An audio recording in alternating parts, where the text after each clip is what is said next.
ఆ ఖర్చు తగ్గించి ఆ రూపాయి వాళ్ళకి మిగిలేటట్టు చేయాలి. అలా చెయ్యకపోగా దాన్ని మరింత మెరుగైన దానికోసం అని చెప్పి ప్రైవేట్కి ఇస్తామంటే ప్రైవేట్ కార్పొరేట్ ఆసుపత్రులు ఇప్పుడు గవర్నమెంట్ హాస్పిటల్ కంటే దరిద్రంగా తయారవుతున్నాయి మెయింటెనెన్స్. రేపు పొద్దున అట్ట తగలాడతాయి ఇవి కూడా. కానీ ప్రభుత్వానికి భారం తగ్గుద్ది కదా సార్ ఒక రకంగా. ఇప్పుడు ఇంతకు ముందు నాడు నేడు స్కూళ్ళు ఇవన్నీ బాగు చేశారు కేంద్ర ప్రభుత్వ నిధిలో లేదంటే వీళ్ళ నిధిలో పెట్టి.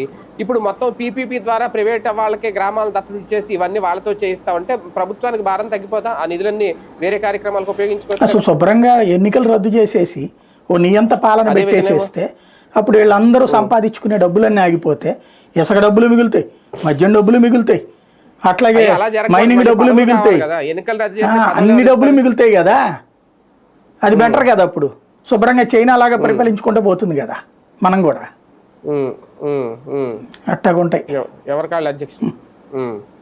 కానీ అంటే P4 అనేది లేదంటే పీపీపీ ఇవి ఒక సక్సెస్ఫుల్ ప్రోగ్రామ్స్ అయినా రేపొద్దున్న చంద్రబాబు గారు చెప్పినప్పుడు అంతా గొప్పగా దాన్ని ఎక్స్పోజ్ చేస్తాయి పత్రికలు. తర్వాత తేడా వచ్చిన తర్వాత ఆ ప్రభుత్వాన్ని తిట్టిపోస్తాయి. అంత మించి ఏం లేదు. అంతే, అధికారంలో లేకపోయినా కూడా ఆయన గొప్పగానే చిత్రీకరిస్తాయి కాబట్టి ఆ పథకం వల్ల వచ్చే వైఫల్యాన్ని కూడా గొప్పగా చూపెడతాయి. ఇప్పుడు ఇదివరకు ఉన్నటువంటి కార్పొరేట్ హాస్పిటల్ వచ్చినాయి, కార్పొరేట్ స్కూళ్ళు వచ్చినాయి, కార్పొరేట్ కాలేజీలు వచ్చినాయి గొప్పగా చెప్తున్నారు. కానీ దాని వలన